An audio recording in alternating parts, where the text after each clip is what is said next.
This podcast is a quest for well-being, a quest for a meaningful life through the exploration of fundamental truth.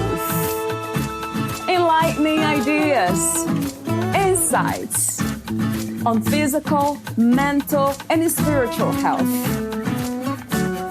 The inspiration is love. The aspiration is to awaken new ways of thinking that can lead us to a new way of being well. Welcome to Body, Mind, and Soul Healing Conversations.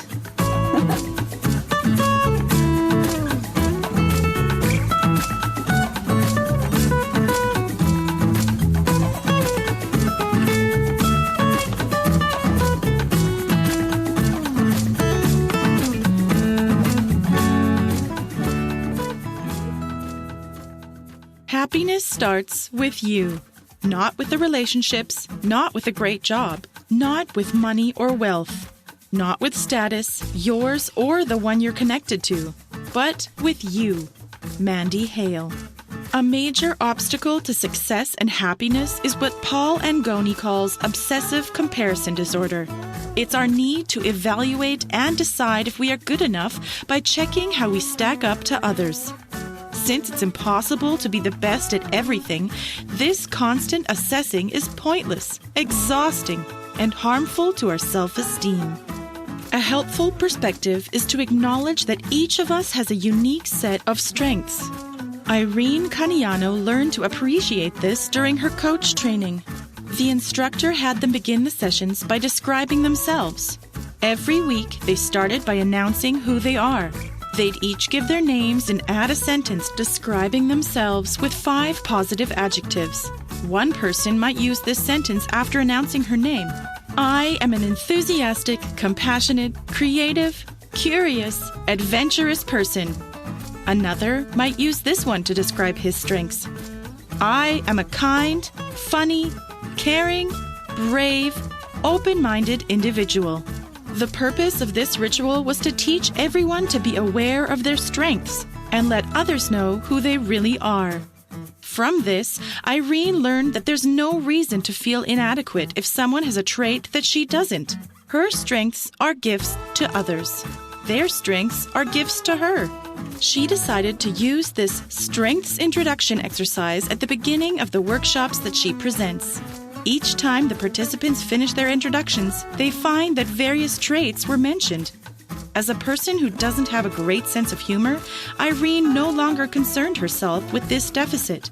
Invariably, at least one person in the audience mentions humor as a significant strength. Valeria interviews Irene Caniano, the author of Design Your Happiness: 9 Essential Elements to Create the Life You Want. We all deserve to be successful and happy. That's what Irene Caniano was thinking when she decided to become a life coach. She wanted to help millennials who were making a myriad of decisions that would impact their future.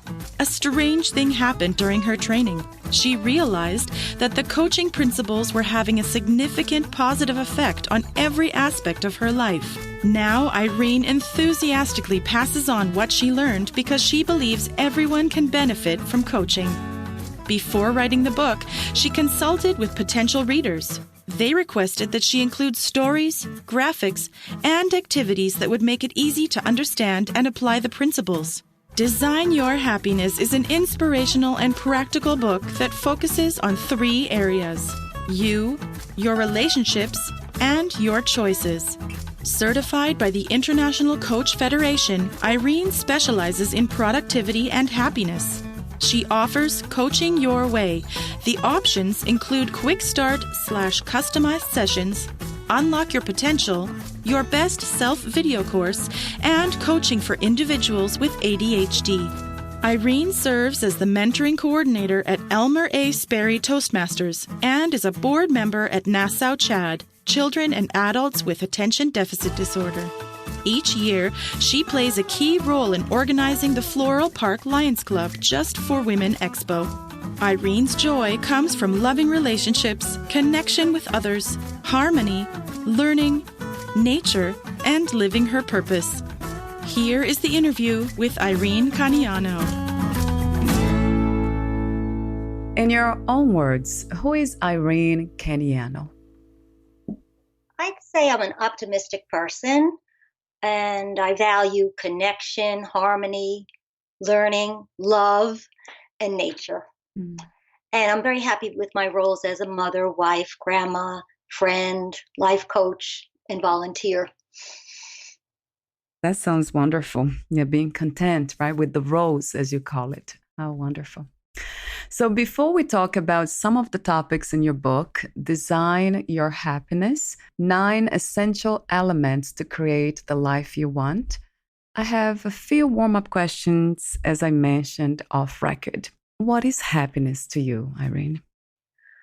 Happiness to me is being overall satisfied with the way you're living your life and being able to be living a meaningful life.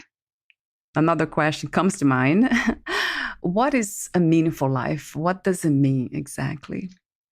Well, we all are unique and we all have gifts to offer.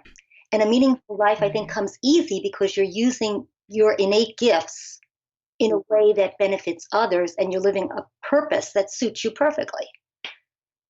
That brings fulfillment and it also contributes to the world.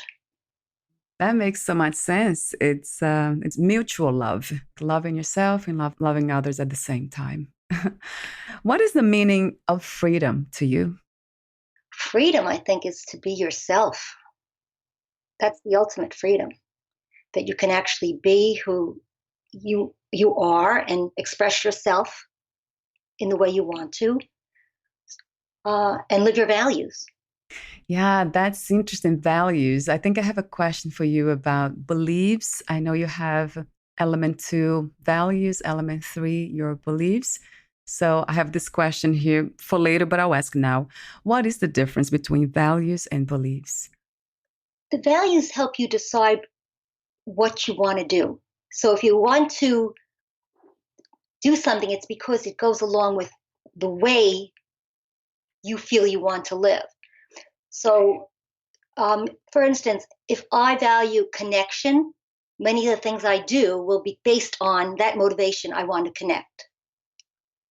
So we have many values in the way we live. The beliefs, to me, I always did the chapter on belief because there are limiting and empowering beliefs.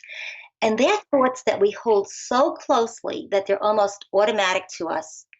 And they might have come from the past, from an event that filled us with emotion. And we kept that belief. And it rules a lot of what we do unconsciously. And then we have to sort out now, is that a belief that is relevant to what the situation is today? Is it helpful? Right. In question, yeah, that. So I'm wondering how values are constructed. How do we acquire them? What I think happens is we get them from other people during our childhood. So we pick up other people's values and take them on because we honor the people who we've grown up with. And I think the 20s is where we start sorting out and finding our values and then picking and choosing how we want to live our life. And that's why I feel the 20s are so important, because that's when we're forming our own values. So it's a process that's conscious, it's not unconscious. This selective process of understanding, of gathering values. Is that conscious or unconscious? I think it's conscious, but we don't always live our values because of peer pressure, because we want to keep peace in the family, because we want to put others first. So I think we know our values, but do we have the courage to live our values? It can be a very different story, right? Having them, knowing them, and living them, right? So continue with my warm-up questions. At this time, what do you think is the world's greatest need? And what is your vision for a new reality?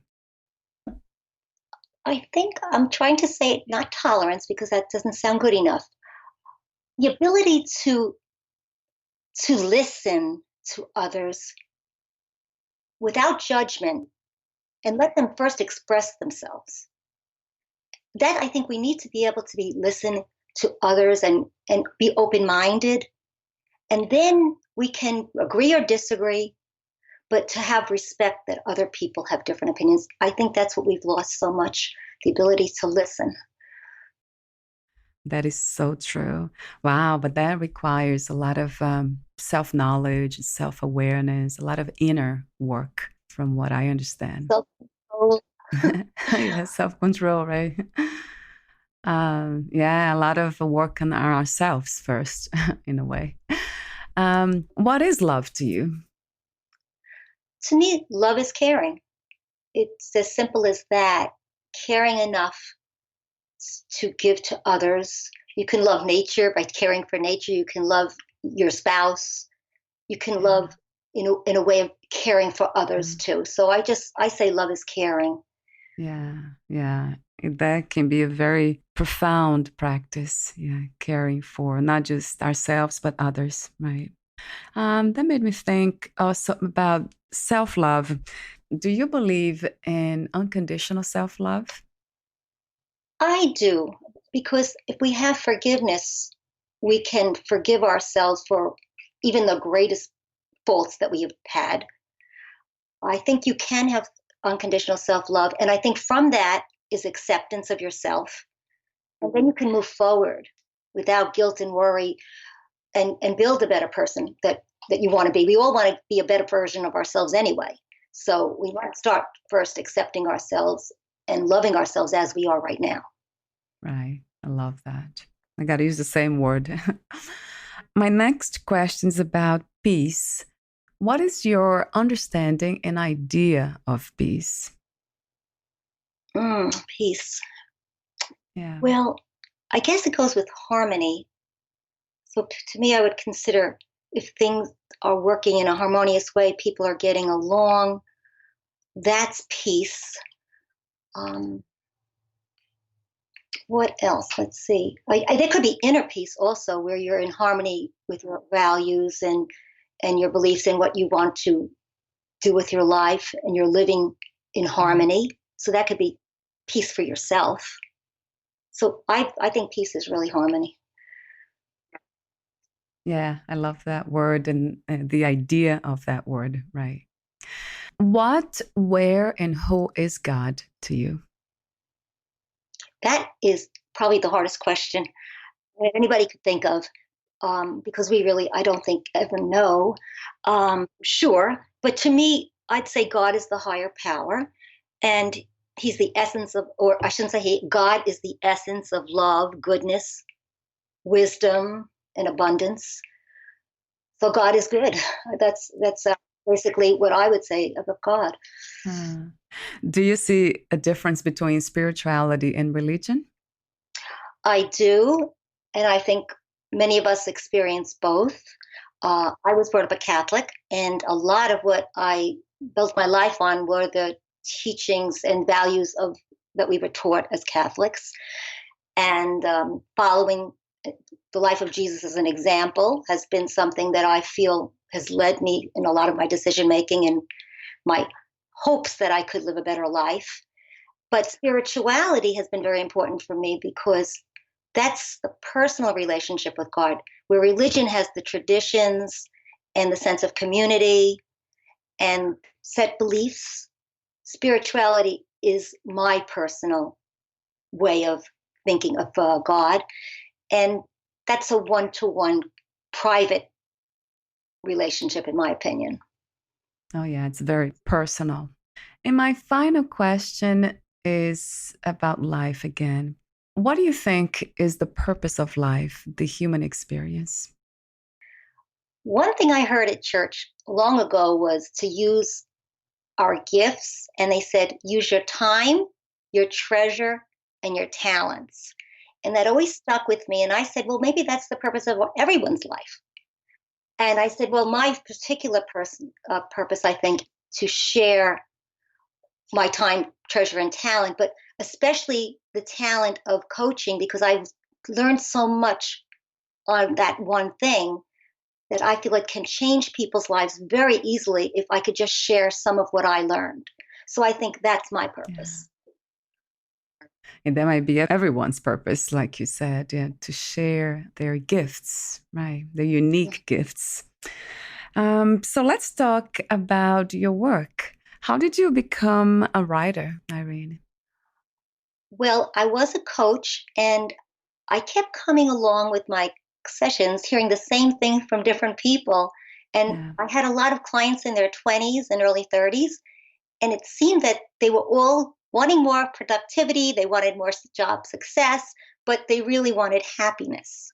Mm. So I said, maybe I should write a book on happiness, which will help them get success anyway, because when we're happy, we can achieve more. So I True. decided to use the coaching principles that I learned and pick out 9 of them that I could help people have a life where they could be more content without struggling for it. It would just be very natural for them to just look at their life in 9 different places and see how they could make some changes and actually find themselves much more content and happy. Yeah. Wow. I love that. That's so true. What we really want is to be happy, right? Yes. So true. So true.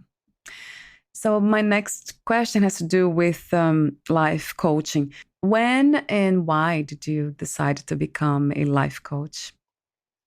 Well, I was a teacher for over 20 years, but I decided I really had a calling to be a life coach because of a personal experience. My son, who was a teenager, was having great challenges during his teens. And we took him to a psychologist, and the psychologist says nothing's wrong.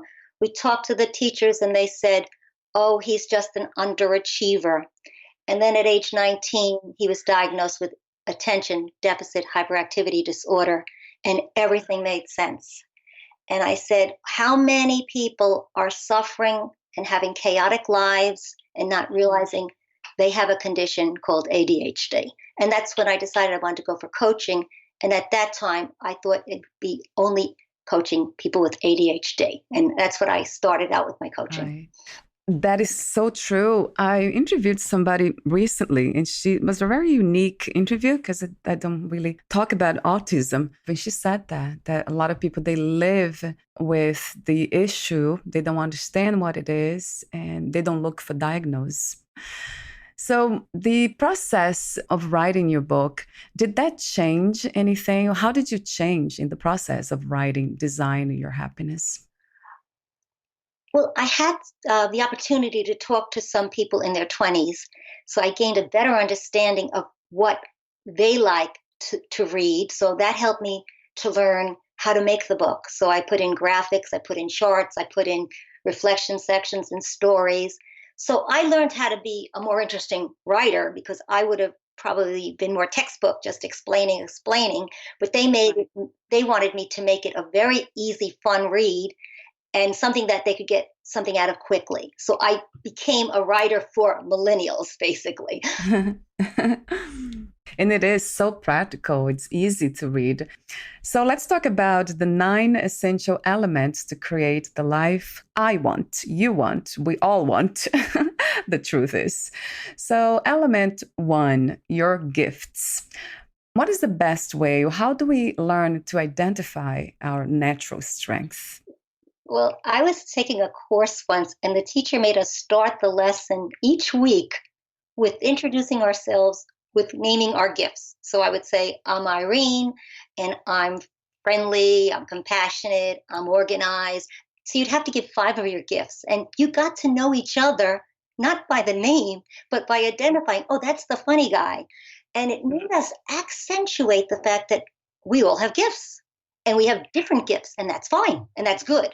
So that was the thing about gifts, that sometimes you know your natural gifts, and sometimes you have to be told to look for them. And sometimes you can even ask other people and say, what do you think I'm good at? Or what do you think about me? That do I have any gifts? And there's also assessments. In my book, I mention a very quick assessment where you answer questions, and at the end they give you 24 gifts in the order of your strengths. So the top 7 ones are your true gifts. Yeah, that's a great exercise. I was like looking at them, that list. I'm like, oh, wow, there are way too many here.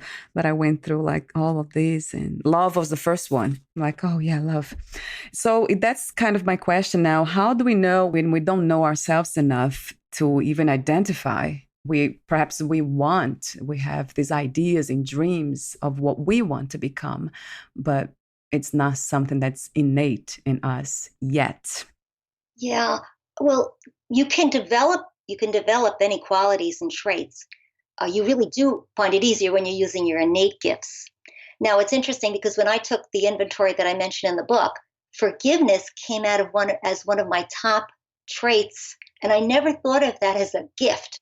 But in every coaching session, I basically tell the person who is struggling with their self-concept, part of it is like allow yourself to make mistakes. And part of that is forgiving yourself if you think you did something wrong. And I didn't realize that was actually a way I perceive life, is like let things go, forgive yourself, forget others, and move on. So I think sometimes you see it when someone mentions it. And you keep hearing a compliment over and over again, like, wow, you're so creative. Wow, you're so creative. I mean, it should take hold that you're creative naturally. That's true. That's a very good way. That's so true. If we looking for that. And why does it take so long for us to engage in this kind of search, to become curious, to know what our gifts are? I think the younger people are searching because a lot of times I'll see people requesting a coach to find their purpose. And I think it's they're trying to find out what they're here for, and that would be what are they made to do, looking for their gifts in a roundabout way, I think. I think that the younger people are more understanding of that you try to find your gifts and use them for your purpose. Maybe there are other things that are holding us back. Maybe we're just on a track to just do this, and we never have time to reflect enough to say, well, let's stop a bit and think. And that's what I hope the book would do, give people a chance to just look at their lives a little bit and see themselves in a new way. Yeah, does exactly that. And this is the perfect opportunity, what's happening at this time, because we have more time for reflection. We can be quiet for a change. And you mentioned something, you say, avoid comparing yourself to others. Yes, and I'm almost wondering if this is universal, uh, that mostly in our head we're comparing. It's been called obsessive comparison disorder, and it's so funny because it's so true.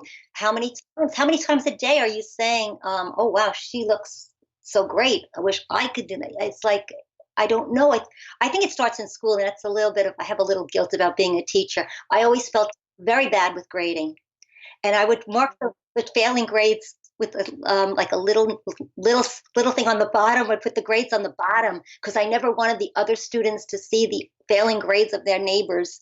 I needed that comparison as a teacher, and I think that's one reason why coaching appealed to me so much.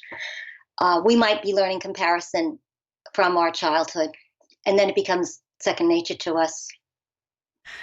Do you also connect this kind of behavior to fear, low self-esteem, fear? Yes, yes. Fear of failure, fear of Yeah. embarrassment. Oh, yeah. The fear of not being accepted, right? So you want to look more like others, so you belong to a group. Wow, that's amazing. So, element two, your values. You talked to me earlier about the difference between values and beliefs. So, now talk to me about the connection between values and goals.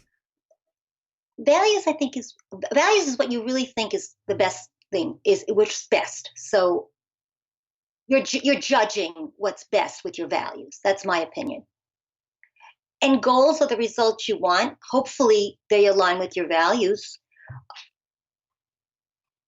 And values can be anything from how you spend your money, how you spend your time, the causes you support. That they're motivated by your values.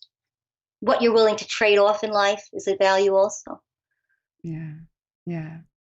So sometimes we can value something but want something different. That's how it works sometimes, which is it seems like a contradiction, but there are contradictions. For example, you can value your relationship, but know that you're not being treated properly.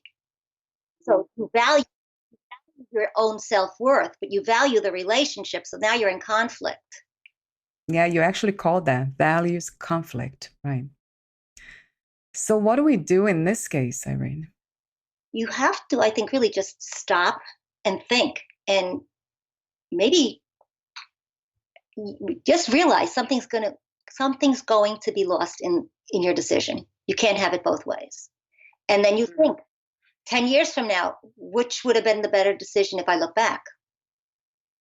So you're valuing the lesson so that's a value that you feel I'm learning something from this. So I think that makes sense. You're very intentional. That's what I like. Whatever you're doing is intentional. That's great. It's when you're constantly in conflict is the problem.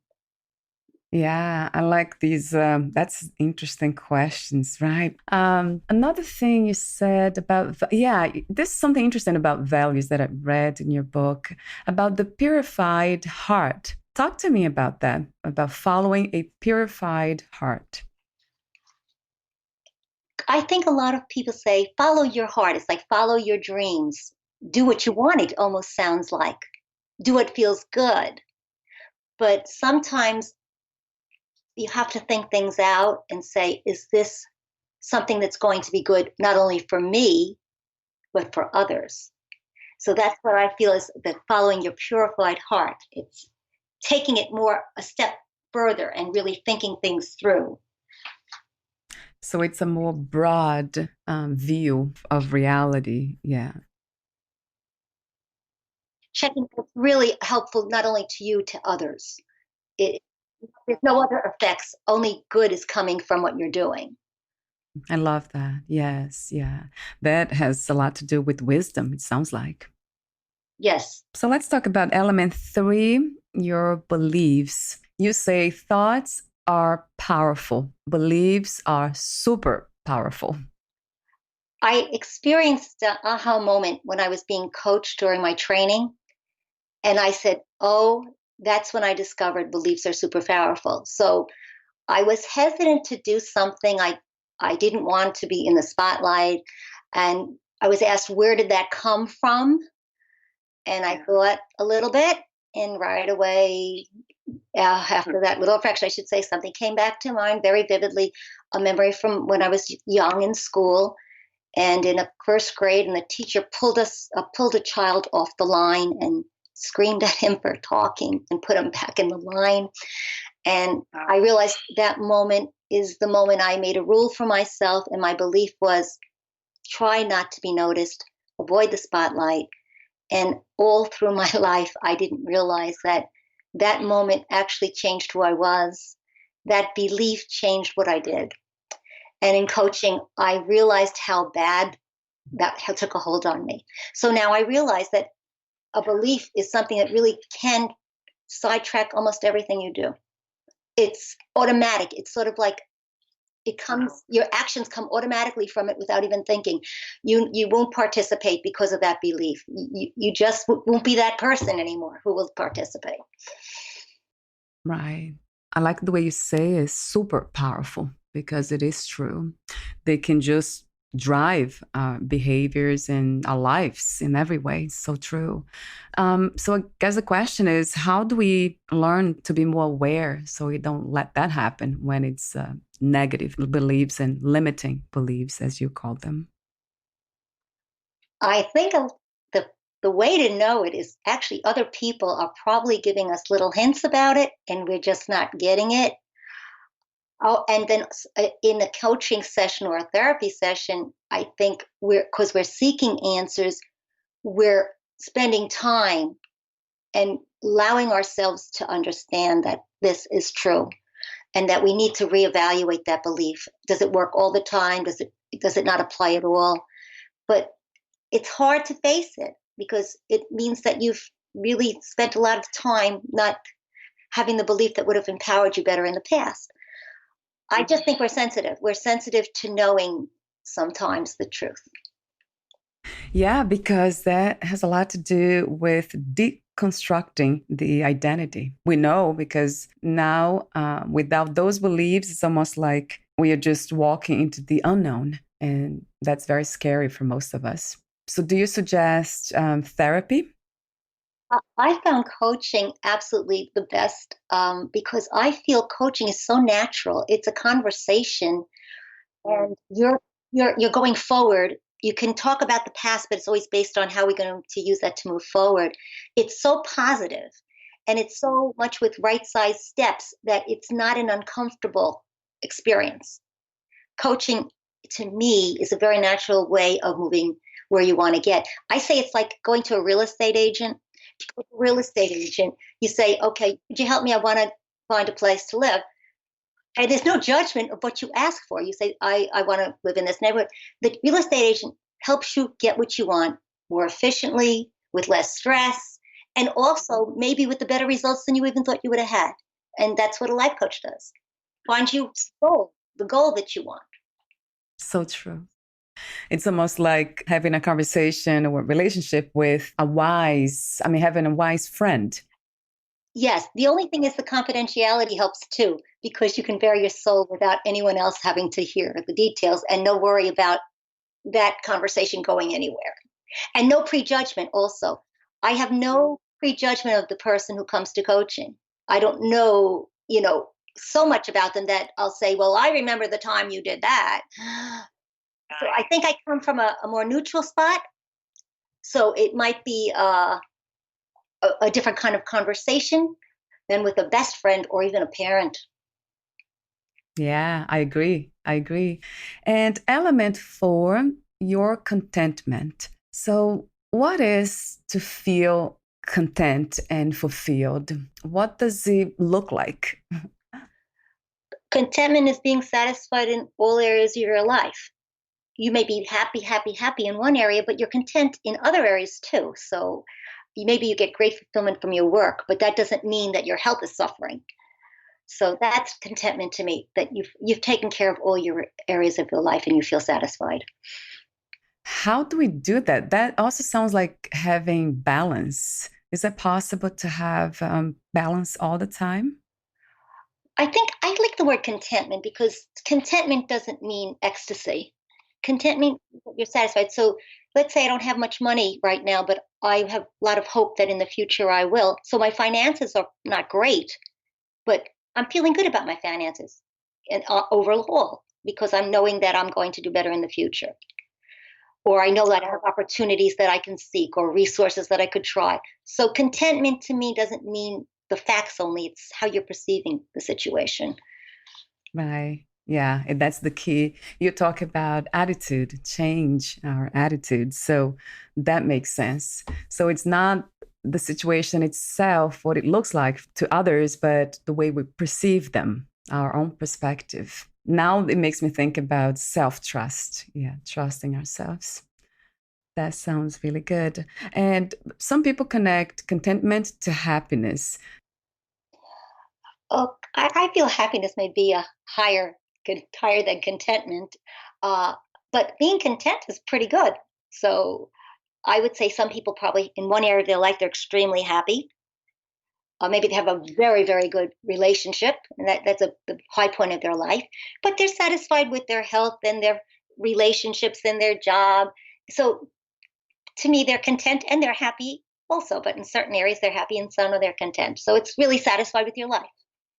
Yeah, and that all sounds really good anyway. um, element five, your network.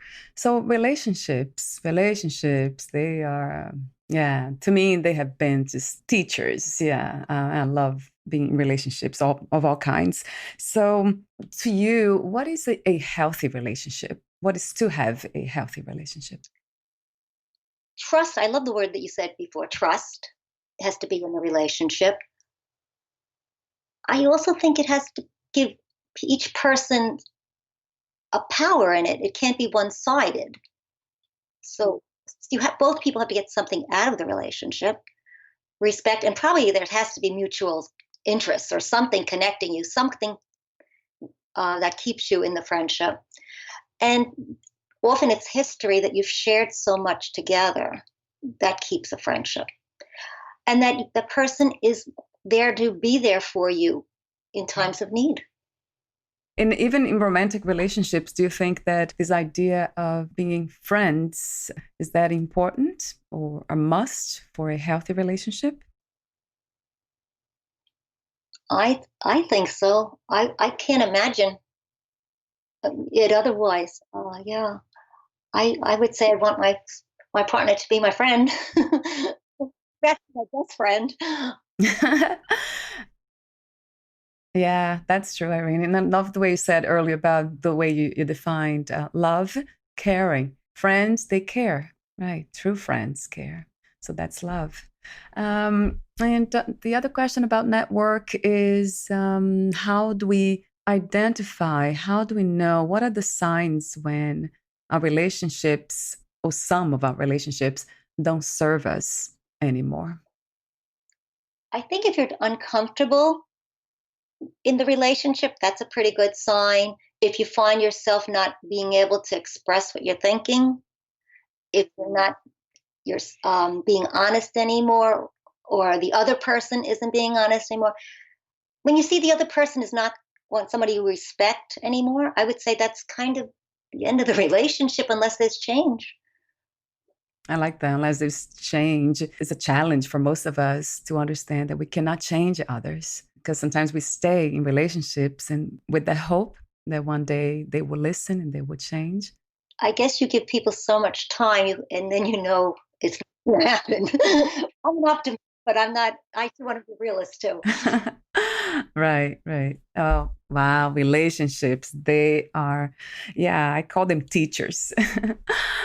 And element 6, talk to me about this is something that's very important in relationships, that ability to say no, boundaries. Talk to me about that. Yes, I think that's probably one of the big problems in relationships is boundaries. When somebody is too easy to give in, that creates a setup. So one person has too much power. And then the other person feels very frustrated because they didn't get what they wanted, but they didn't express it. So the boundaries is a problem for both sides. The person who keeps saying yes has to learn to be strong enough to express their wants. And the person who's kind of self-centered and rigid and it's my way or the highway, that person is going to have to be dealt with, and maybe make changes if they want the relationship. So boundaries are important. And if people don't adjust their own boundaries, they're responsible for the problem. They have to adjust their own boundaries to keep the relationship running smoothly. Wow. So true. I'm wondering how we can learn to say no and create those boundaries in a kind way. Yeah, what I thought of is sometimes we have to actually plan it. So if you have a neighbor who's constantly asking you to borrow or for favors or for rides, you have to actually say to yourself, okay, the next time I'm asked, I'm going to say this. I'm going to say it in a firm way. I'm going to say it in a nice way. But you have to have a plan because you're changing the way you usually act. And I do think as you express your new view of things, things can change. But you have to be pretty clear on what you want and be able to follow through on what you want and set a new boundary line. Oh, wow. I love that. So, in a way, it's like clearing our own minds in advance, even preparing ourselves using those inner tools. Yeah, I love that. I love that word clarity too, because from that comes the courage. And we are able to respond and not react. Like you said, we know what we want. Right. I love that. And of course, there are some people whose boundaries are too high. They don't want to let anybody in. So they have another thing they have to start adjusting and trusting and letting people have a little access to them. So we all, I think, can look at our boundaries and see what serves us best in an adjustment. Yeah, yeah. And it's individual too. Every person, you might have to adjust your boundaries in different ways for different people. Yeah, that's true because we're all unique, right? So true. And that's why this inner work, it's so important to get to know ourselves and everything that you teach. Is that a teaching or guidance? What would you call it, Irene? Well, it's not teaching. I really feel it's getting someone to have heightened awareness and then almost bringing it out from them as they have a chance to look at it. You're kind of guiding them, but it's coming from them. You want them to feel it and be there with it rather than it's being dispensed to them like a book. Because when you read books, I think a lot of us have read self-help books. We're getting all the information, but I only think when it really hits to you and it's coming, oh, now I feel it, I get it. So it's guiding it to come out from the person. Yeah. Oh, wow. Using the person's own inner wisdom and their energies to do the work. It's not that you're not doing the work for them, obviously. We are doing the work, but now we can see better because it's almost like having a map. Well, what we do use is called powerful questions, and there are like 500 powerful questions. Um, but we don't memorize them. It's just that you intuitively say, this one fits. I know the kind of question I have to ask. But you ask it at the right moment so that person has to, from that moment on, that person goes back to what they just said. And now they answer the question you said, and it should link something more to go deeper. Oh, wow. So would you say that also you need to be intuitive? Yes, yes, absolutely. You coaches have to listen. Like you're a very good listener, so you'll get this. You have to listen at a very high level, and you also have to listen to what's said, what's not said, tone, energy. So then you use your intuition. If something doesn't feel right or you sense fear, you can question it. You just ask a question to verify from the person, and then they can take it on from there. Yes or no, and explain how they're feeling. But it is intuition also. Mm, I like that. So it's the combination of wisdom, which can come from experience and or training, and intuition, right? So in your book, you have the seventh element, your customized environments. Also the eighth, your 3R kit. This is kind of cute. Restore, re-energize, and recreate. And then element 9, your perspective. So we don't have time to go through all of them, all the ninth, but you said something that I don't often hear. Consider your long-term happiness. How can we visualize what the future will look like and how happy we will be 5 years from now, 10 years? I think we can vision it. It may not come, but we can make a vision of it. A lot of us have vision boards, and one thing I have on my vision board is an elderly couple dancing outdoors, and I'm sitting in front of it right now. And it's because I always said, no matter every year I get older, but I envision myself as healthy and active. So that's my long term vision of what I want. It may not come to be, but I think it helps to have some long term visions and optimistic views of what the future can be. Yeah, I love that. Wow, I love that image. I love dancing. I love the what dancing represents in a way, the freedom of mind, body, and spirit. So that sounds really good. Do you dance these days, you and your husband? I don't, but I do dance a little bit, not a good dancer, but I do love nature. And this is an elderly couple dancing out on the grass. And it just was a comical kind of picture. And they looked like they were having fun. So I just said, I'm going to put that on my vision board.